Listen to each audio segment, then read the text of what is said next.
আজকের বাইরেটা ছিল প্রচণ্ড গরম আর তার সঙ্গে ছিল প্রখর রৌদ্র। তো আমাদের সবারই ইচ্ছে হলো একটু আম মাখানি খাবো। আর এরকম টাইমে ছোটোবেলায় কত যে আম মাখানি খেয়েছি তার কিন্তু হিসেবই নেই। আর যেরকম কথা সেরকম কাজ, গাছেই ছিল কিন্তু আম। আর সেই আমই কিন্তু এই যে পেড়ে নিলাম। আর এটা ছিল হিমসাগর আম। আমগুলো এখনও কিন্তু পাকা ধরেনি, কাঁচাই ছিল। তো পাকা আমগুলো এইভাবে আমরা পেড়ে নিলাম। আর আম পাড়তে কিন্তু প্রচণ্ড ভালো লাগছিল। কতদিন পর যে এইভাবে আম পাড়ছি। তো এই যে আমগুলো পেড়ে নিয়ে আসলাম, এবার ভালো মতো করে কষলে ধুয়ে পরিষ্কার করে নেব। আর এই আম মাখানিটা মেখেছিল আমার এক দাদার মেয়ে। এই আমগুলোর এবার খোসাগুলো ছাড়িয়ে নেবে। আমগুলোর এভাবে খোসা ছাড়িয়ে নিয়ে এবার একটা গ্রেটারের সাহায্যে আমগুলোকে কিন্তু ভালো মতো করে গ্রেট করে নেবে। আর এইভাবে আম মাখানি খেতে কিন্তু খুবই ভালো লাগবে।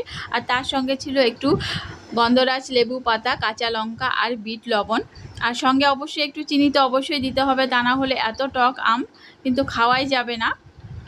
এই যে আমাদের সমস্ত সদস্যরা বসে আছে আম মাখানি খাওয়ার জন্য, কখন মাখানি হবে। ওই কলা পাতাটা ঠিক লাগছে,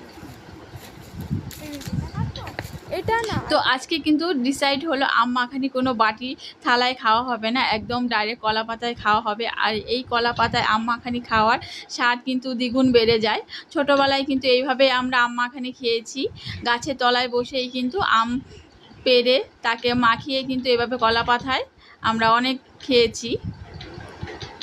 তো এই যে এইখানে পাতাগুলো ধুয়ে নিয়ে আসা হলো, আর এখানে কিন্তু গ্রেট করে লঙ্কাটাকেও দেওয়া হয়েছে। আর এই হচ্ছে গন্ধরাজ লেবুর পাতা। এই পাতার গন্ধ কিন্তু দারুণ, এই আচারটাকে কিন্তু প্রচণ্ড সুস্বাদু বানাবে। তার সঙ্গে এই যে চিনি নেওয়া হচ্ছে। এবার আমটাকে হাতের সাহায্যে বেশ ভালো মতো করে মাখিয়ে নিলেই কিন্তু রেডি হয়ে গেল আম মাখানি বা আমের আচার। আর কলা পাতার মধ্যে এইভাবে কিন্তু সবাইকে আম মাখানি ভাগ করে দেওয়া হলো। এই যে সবাই খেয়ে বলবে কেমন হয়েছে। তো সবার কাছে কিন্তু আম মাখানি খুবই ভালো লেগেছে। টক টক ঝাল ঝাল এই আম মাখানি রোদে কিন্তু প্রচণ্ড ভালো লাগছিল খেতে।